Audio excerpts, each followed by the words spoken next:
UP की बात की टीम इस समय उत्तर प्रदेश के झांसी में पहुंची है और खास बातचीत करने के लिए 3 बार के झांसी के सदर विधायक रवि शर्मा जी जुड़ गए। सर, किस तरीके से योगी सरकार की योजनाएं चल रही हैं, उसका क्रियान्वयन कैसे कर रहे हैं आप लोग?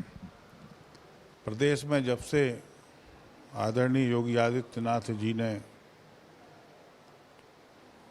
काम संभाला तब से प्रदेश में व्याप्त अराजकता, अपराध, संगठित अपराध और सांप्रदायिक तनाव या सांप्रदायिकता की राजनीति, जो इस प्रदेश में अन्य राजनीतिक दल चला करके अपने राजनीतिक स्वार्थ सिद्ध करते थे, उन सबसे अलग एक लोक कल्याणकारी राजनीति का उदय योगी जी के आने के बाद हुआ। इस प्रदेश में गांव में बैठा हुआ वो गरीब किसान, गरीब इंसान जो झोपड़ी में था, इसकी सुध कभी सरकारों ने ली नहीं, ना किसी सरकार ने उनकी चिंता की। सोशल इंजीनियरिंग के माध्यम से लोग सरकार बनाते थे और 5 साल जनता का शोषण हुआ। लेकिन योगी आदित्यनाथ जी के आने के बाद लोगों में सरकार के प्रति जो विश्वास बढ़ा है, उत्तर प्रदेश के जनमानस में सरकार कैसी होती है ये जानना शुरू हुआ, तब आज ये लगता है कि योगी जी ने वास्तविकता में काम करके दिखाया।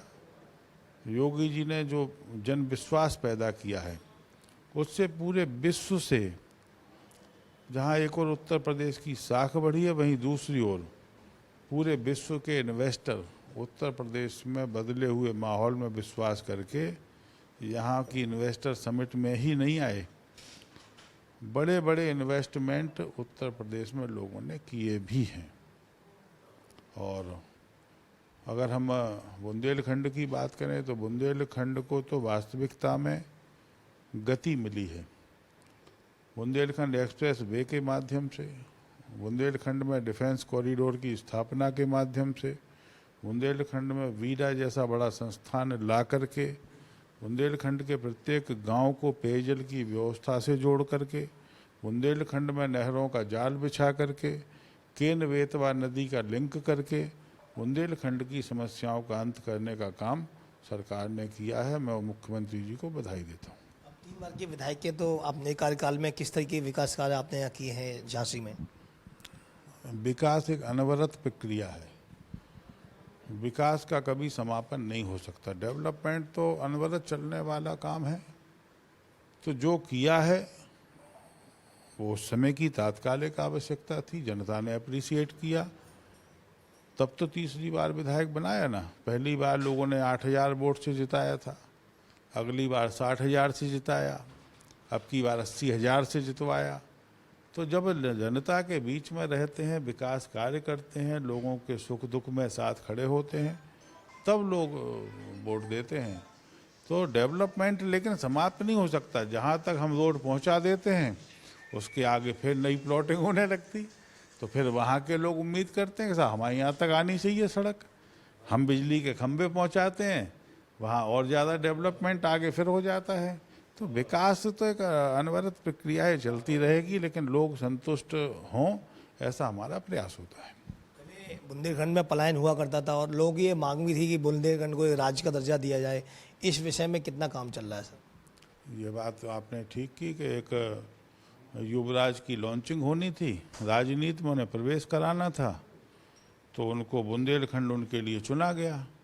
उस बुंदेलखंड में लीलावती, कलावती की झोपड़ियाँ दिखा करके बुंदेलखंड की बदहाली की चर्चा पूरे भारत में करवाई गई। बुंदेलखंड के लोगों को अपमानित करने का काम हुआ। उनके युवराज तो प्रमोट नहीं हो पाए, लेकिन बुंदेलखंड के लोग घास की रोटियां खाते हैं, ये प्रमोशन लोगों ने जरूर कर दिया था। ऐसे भी राजनीतिक दल हैं कि क्षेत्र का परसेप्शन बिगड़ जाए लेकिन हमारा बन जाए, ऐसी भी राजनीति है।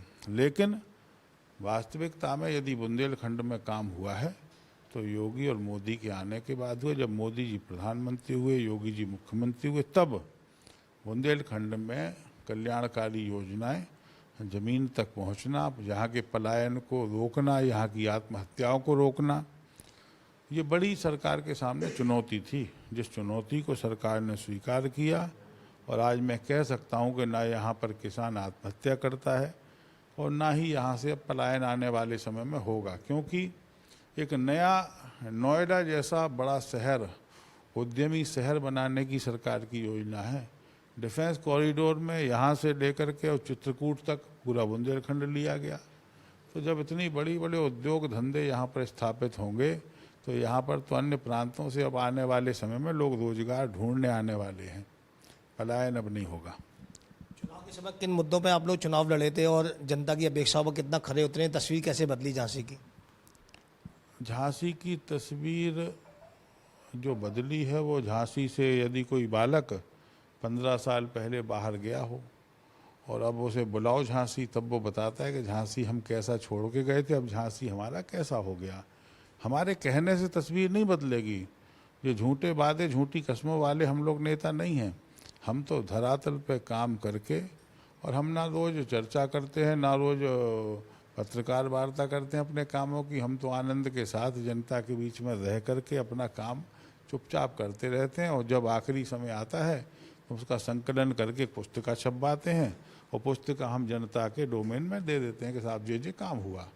आपने जो विभिन्न योजनाओं का चाहे पैसा आया हो, चाहे हमारे द्वारा अन्य सरकार के लाई हुई योजना हो, सबका एक पूरा बना करके बुकलेट और जनता के बीच में छोड़ के आते हैं कि ये काम, और लोग पढ़ते हैं। झूठे वादे करने का यहाँ कोई काम ही नहीं है। तब तो लोगों का विश्वास है कि 8,000 से 80,000 तक लोगों ने पहुँचाया है, तो उसके पीछे लोगों का विश्वास है। 3 साल रह गए, कितने और विकास कार्य, कितने और वादे हैं जो पूरे करने, कितना कम रह गया है, सोचा होगा आपने? हम आपसे क्या कह रहे हैं कि डेवलप है, इस पर चर्चा की और उसका सकारात्मक परिणाम निकला कि यहाँ पर उस पर काम शुरू हो गया है। तो पिछले साल तक बिजली की समस्या नहीं थी, इस साल लेकिन नई खड़ी हो गई। तो ये तो काम तो डेवलपमेंट का जो सामने आएगा, जो लगता है कि ये पहले होना चाहिए, इसको हम आगे फिर देख सकते हैं। तो वो जो आप प्लानिंग करते हो ना, उस प्लानिंग के बाद भी बहुत सारी ऐसी चीज़ें होती हैं जो नए सिरे से सामने खड़ी होती हैं। उनका समाधान करने का काम ही जनप्रतिनिधि का काम वास्तविकता में है। खास बातचीत करने के लिए झांसी सदर से 3 बार के विधायक रवि शर्मा थे। यूपी बार से खास बातचीत की और बताया कि झांसी को नोएडा की तर्ज पर विकसित किया जाएगा। यूपी की बात के लिए झांसी से सनत तिवारी।